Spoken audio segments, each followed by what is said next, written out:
Posez des questions. Oui. C'est dans le livre d'Exode, je crois bien. Lorsque Moïse et Séphora Oui. et leur fils. Exode chapitre 4, verset 24. Et là, ça se trouve. Allons-y, ouvrons dans l'eau. Lorsqu'ils sont en train de se déplacer, ils voulaient le tuer. Pour Dieu l'attaquer pour le tuer, oui. Ouvrons là-bas. Il y a tellement d'interprétations sur ce texte. Il y a même des gens qui disent qu'on avait mal traduit. Que c'est plutôt Satan. D'abord, on n'est que éternel, mais ils disent que c'était Satan normalement. Que c'était Satan qui voulait tuer Moïse. Que ce n'est pas l'éternel, le vrai Dieu. Que l'éternel qui est là-bas, c'est une mauvaise traduction. Et donc nous allons lire cette traduction en mettant Satan et on va voir que ça n'a pas de sens. Voilà. D'accord. Exode chapitre 4. Tu as la traduction du monde nouveau. Bon. Ça c'est la traduction du témoin de Jéhovah. Courage, d'accord mon frère. Sinon j'ai une Bible là. C'est pour Shorat. Shorat. Shorat c'est qui? Ça c'est le cas de France là. C'est même tout le monde d'aller prendre. Ça c'est la traduction du monde nouveau. Exode ne peut pas se retrouver là-bas. C'est n'a pas trouvé Exode aujourd'hui. C'est le deuxième livre. Ouvrez au début là, après Genèse. Allez, c'est grave en Italie. Hein. Maintenant, avant de commencer, il faut qu'ils disent quelque chose qui arrive dans votre pays. Ça, tu as une grosse Bible. Hein? Ouais, c'est Shorat. Shorat là, tu l'as critiqué une fois. Lui qui est en France là. Il est critiqué. Oh. Est-ce que c'est lui là? C'est l'original, lui c'est comme 25. Où est-ce qu'il a écrit? Ah non, ça va Shorat, non. Tu es acquis sur tu les critiques, c'est moi qui le critique. C'est ce qu'il y a donné à l'autre là, comme ça s'appelle. La Bible m'a donné là. Il est confondu. Bon, d'abord, ouvrez quelque chose. Je vais vous expliquer quelque chose qui est délicat. Je veux toute votre attention. Parce que c'est plein, c'est devant nous, ça n'est d'arriver. Donc, d'ici, nous sommes en quel mois? Nous sommes au mois d'octobre. D'ici jusqu'au mois de décembre. Puis l'année qui vient de venir, ça sera chaud au milieu de l'église catholique. Ça va oublier quoi? Mais donc, je veux d'abord que prenez le livre de Job. Merci Père. Merci Père. Prenez le livre de Job déjà. On lit d'abord, il dit ce qu'il veut dire avant qu'on passe à la question de notre frère. D'accord? Ah, les gens de l'Italie ne parlent pas. Buongiorno. Bonjour frère. Job chapitre? Chapitre 6. Job chapitre 6.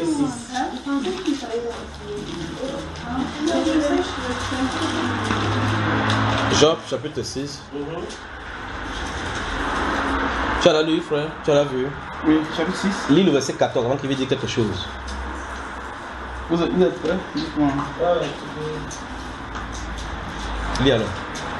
Celui qui souffre à droite à la bienveillance de son ami, même s'il abandonne la crainte du Tout-Puissant. Encore, lis encore. Celui qui souffre. Ton fils là, il a porté la Bible, il l'a mis là-bas.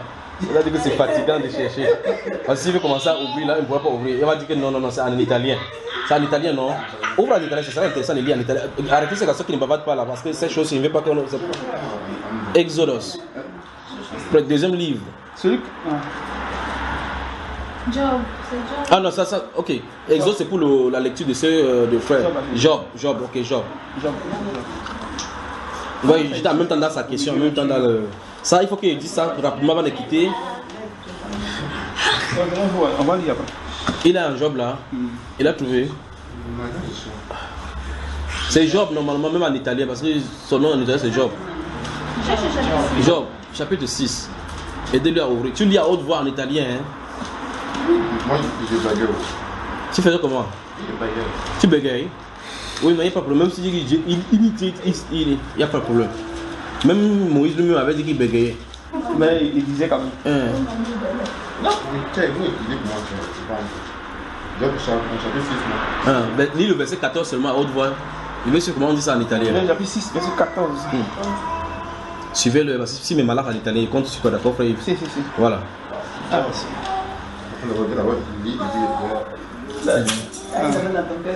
Il lit d'abord dans son cœur. Non, franchement, moi j'ai pris c'est un peu problème. Non, c'est pour ça qu'il donne seulement le seul verset là. Il ne veut pas donner beaucoup de versets. Lis seulement le verset 14 directement. Tu vois pas? Prends ta lunette alors. À haute voix, Ah, tes yeux sont travaillés. de retour à la fête d'Eli Amici. En Kessia, abandonnant il demeure de Dieu. Bon, maintenant, si tu veux dire ça en français, comment tu vas dire? Mais lui n'a pas fait l'école française. Non, mais quand il lit, il comprend. Quand il lit, il comprend la chose. Tu vois un peu. Non, ça, il ne s'agit pas de traduction littérale. Il s'agit de dire la pensée, c'est qu'on a dit là-bas. C'est-à-dire la conclusion. Voilà, il peut dire avec ses propres mots. On dit quoi? C'est qui est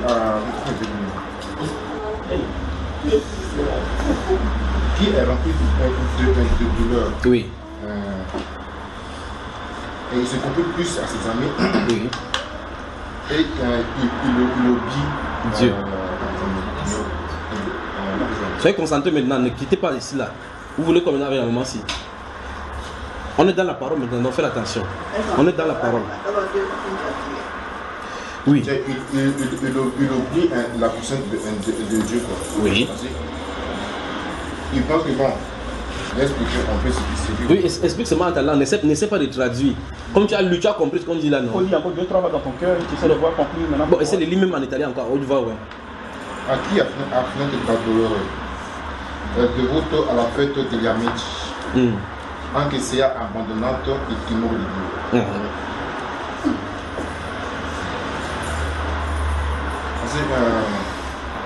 On doit prendre le cas de ce monde où nous vivons. Oui. Comme bon, nous avons un mal comme cela. Oui. On se confie plus à l'ami qui est en face de nous. Oui. Que prendre le temps de dire, on va réfléchir chez nous. Devant Dieu. Pour prier, pour demander de l'aide à Dieu. Alors qu'on va plus demander de l'aide à l'homme. Oui. Oui. Donc c'est un peu ce qu'il a voulu verser de le dire.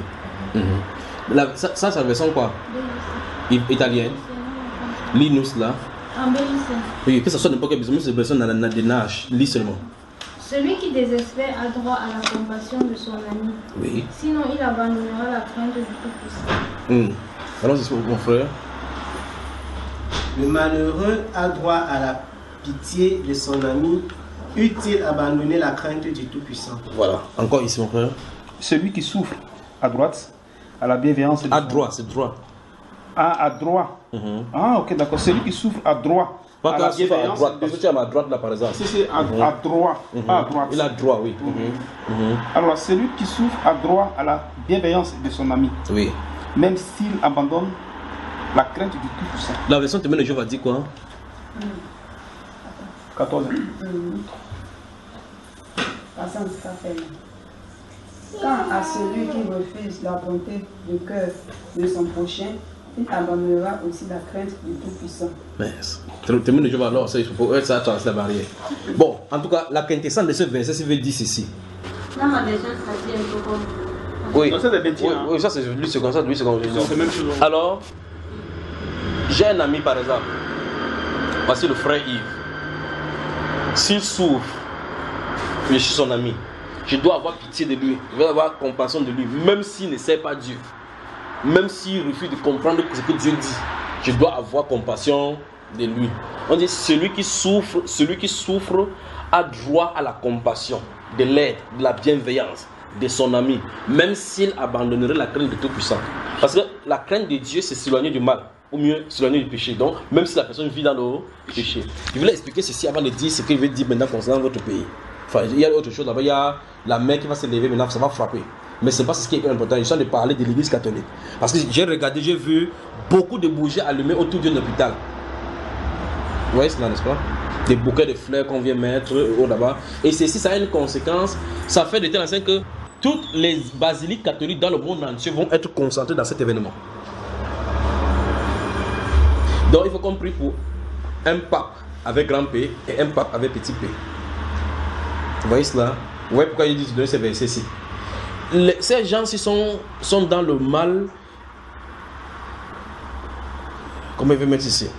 Ils sont dans le mal, mais ils ont droit à notre compassion. Même si c'est quelqu'un qui tue ta mère, quand il est dans le mal, tu dois prier pour lui. Donc on doit prier pour lui parce qu'en réalité, il y a celui qui était, il y a celui qui est, et il y a l'autre qui arrive. Tu vois cela? La Bible dit celui qui est, qui était et qui vient. Celui qui vient est plus dangereux que celui qui est maintenant. Et celui qui était est là. Il y a celui qui est, il y a celui qui arrive. Vous voyez, il y a celui qui était et qui est. Vous voyez, n'est-ce pas? Avec grand P, avec petit P. Vous me comprenez, n'est-ce pas? Donc ils auront des problèmes devant nous là maintenant. Au point où ils seront maintenus dans les hôpitaux. Mais où est-ce que ça va nous conduire? Bon, maintenant ça va faire de toute l'énergie, et c'est ça le diable, c'est ce que le diable a envie de vouloir faire. Vous voyez le problème? C'est-à-dire que ces hommes-ci ce sont nos grands-parents. Ils sont vieux, mais ils sont dans les ténèbres. Mais ce qui leur arrive, c'est pas normal. En tant qu'être humain, personne ne doit souffrir. Si c'est ton père, tu n'as pas souffrir cela. Dans leur âme est enchaînée. Donc nous allons quand même prier pour eux, pour leur âme. Donc vous allez remarquer, à un moment donné, vous allez voir les églises catholiques, il y a un communiqué qui va sortir pour dire le chef de l'église catholique est tombé, rapidement on l'a amené à l'hôpital. Et pendant qu'il est à l'hôpital, l'autre qui est là-bas est dans la même situation. Vous voyez cela, n'est-ce pas? Les bougies, ils sont de regarder les bougies, les cendres, on a fait les sièges pour... Voici un petit mot que c'est un enfant qui écrit en italien pour écrire en bordure de sa photo. Vous voyez ça? Donc il y a les fleurs qui sont déposées, et comme si nous pensons en toi dans la prière. Vous comprenez cela? Si toute l'énergie qui est balancée dans ce niveau, c'est pour adorer le démon qui se trouve derrière lui. Donc prions pour sa santé. Il n'est pas en santé. Ce pape-là. Grand P, petit P. Parce qu'en réalité, il y a celui qui était. Et il y a celui qui est. Ouais, c'est pas ça le danger. Le danger, c'est celui qui vient. Alors, qu'est-ce que la constitution papale dit en cas de vacance de pouvoir? Il faut qu'on prie pour le pape. D'accord? Voilà. Prions pour non seulement le pape, mais les papes. Vous voyez? Grand P, petit P. Grand P, petit P. Regardez comment oui. Je vais demander, mais tu dis on va prier pour les papes. Alors que nous tous aussi pensons que le pape ne fait pas la volonté de Dieu. Oui, donc on le laisse. Non, il n'est pas qu'on laisse, à la fin c'est notre humain. Mais prier pour lui en quel sens? Pourquoi? C'est ça la question. Santé? Oui. C'est de ça que j'en ai parlé. Sinon pour sa santé physique, quoi. Oui. Et prier surtout que Dieu lui donne la force d'accomplir la mission qu'il lui a confiée. Tu comprends ça? J'espère que tu as bien saisi la portée de cela. Prions surtout que Dieu lui leur accorde. Il va accomplir sa mission. Oui. Tu vois cela? Parce que le plus dangereux, c'est celui qui arrive. Celui qui était, qui est et qui vient. Vous voyez? Le nom change, mais la personnalité reste. Parce que là aussi, il y a la question de la chair et après il y a la question de la... C'est pour ça qu'il parle bien, il me répète bien pour que vous compreniez ce que je me dis. En réalité, donc ce que veut dire, c'est que c'est une information que je lui donner. D'accord? Donc les fidèles de l'église catholique vont être concentrés dans cette direction-ci, à cause de cet événement-ci. Donc, en tout cas, ça va passer à la télévision, c'est quelque chose que vous allez voir. Vous allez le voir dans un événement en train de faire des choses. On va l'amener rapidement. Absolument. Alors donc maintenant, prions pour sa santé. C'est ça une conséquence dramatique sur la marche du monde. Parce qu'en réalité, ça nous conduit... J'espère que c'est pas Sabati qui passe là. C'est Sabati qui passe là. Non. Faut fermer le truc.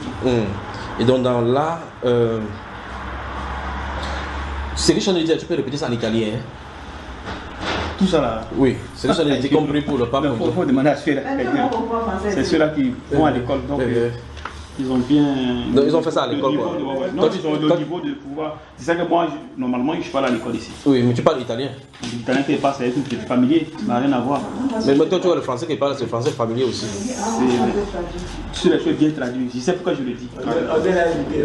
Mais pourquoi tu laisses celui-là? On parle en français, on n'a pas traduit en italien. Bon, ok, vous avez compris. Ok, non, c'est bon. Donc ça veut dire qu'il y a le problème des papes.